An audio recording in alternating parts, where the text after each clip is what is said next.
Assalamualaikum warahmatullahi wabarakatuh. Perkenalkan, saya Risa Audini Tami Putri dari SD Negeri 2 Tambak Boyo, calon guru penggerak Angkatan 10 Kabupaten Klaten. Salam dan bahagia Bapak Ibu Guru Penggerak. Kali ini saya akan memaparkan kesimpulan dan refleksi pemikiran Ki Hajar Dewantara pada modul 1.1 koneksi antar materi.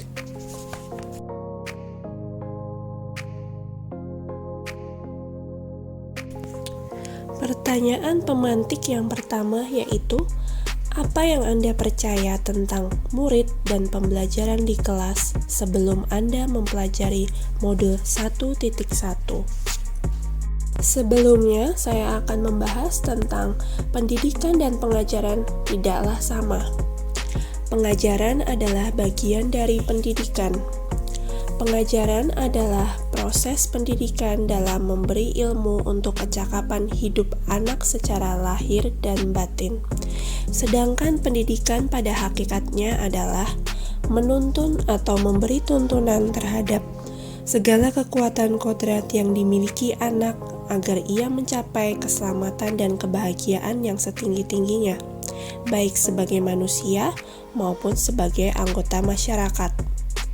Pendidikan menciptakan ruang bagi peserta didik untuk bertumbuh secara utuh, agar mampu memuliakan dirinya dan orang lain, serta menjadi mandiri. Sebelum mempelajari modul 1.1 tentang pemikiran Ki Hajar Dewantara, pembelajaran yang saya lakukan yaitu hanya sebatas transfer materi saja. Saya menganggap ketuntasan dalam penyampaian materi lebih penting daripada memahami karakter peserta didik.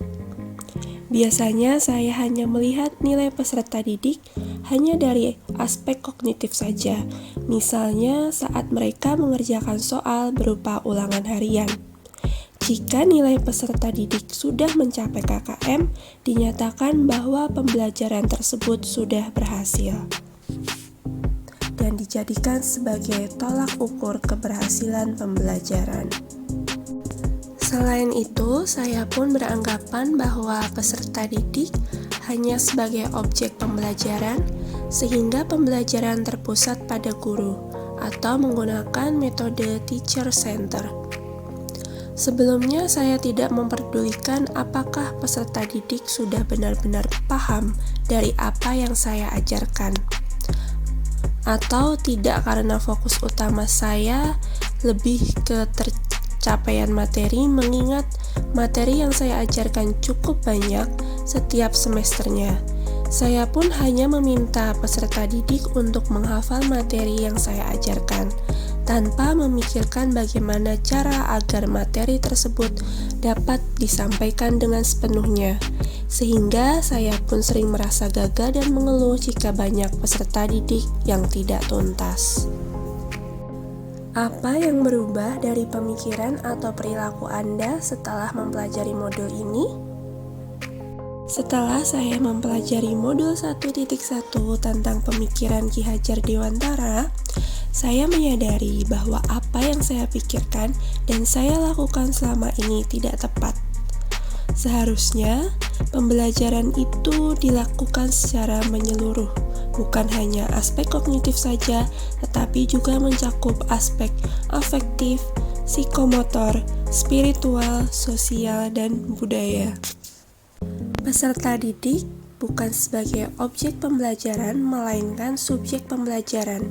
Artinya, peserta didik memiliki kebebasan berekspresi, mengemukakan pendapat, dan berkreasi sesuai dengan metode atau model pembelajaran dan media yang tepat. Guru seharusnya sebagai fasilitator dalam proses pembelajaran. Guru pun harus ikhlas penuh kesabaran dengan segala ketulusan hati, agar terwujud pembelajaran yang menyenangkan dan berpusat pada peserta didik. Selain itu, saya harus mempelajari karakteristik peserta didik karena setiap anak dilahirkan unik dengan kelebihan dan kekurangannya masing-masing. Saya harus menghargai setiap karakter peserta didik, memberikan kesempatan untuk mereka tumbuh sesuai dengan kodratnya. Apa yang dapat segera Anda terapkan lebih baik agar kelas Anda mencerminkan pemikiran Ki Hajar Dewantara? Yang dapat segera saya terapkan dalam pembelajaran di kelas antara lain, merancang pembelajaran yang interaktif dan menyenangkan dengan melibatkan peserta didik sesuai dengan metode student center.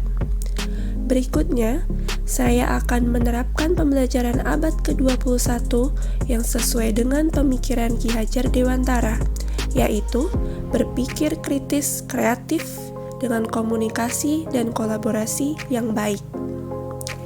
Dengan berpegang teguh pada konsep memerdekakan anak, pembelajaran tidak lagi menuntut, tetapi menuntun, karena tugas guru adalah memberi tuntunan atau arahan yang baik pada peserta didik, berusaha menjadi teladan bagi peserta didik, baik dalam perkataan maupun perbuatan. Selanjutnya, saya harus mengenali karakter dan latar belakang peserta didik dengan menjalin komunikasi yang baik. Terima kasih, semoga video ini menginspirasi bagi Bapak Ibu Guru pejuang pendidikan. Salam dan bahagia Bapak Ibu Guru penggerak, tergerak, bergerak, menggerakkan. Apabila masih banyak kekurangan dalam penyampaiannya, saya mohon maaf yang sebesar-besarnya. Wassalamualaikum warahmatullahi wabarakatuh.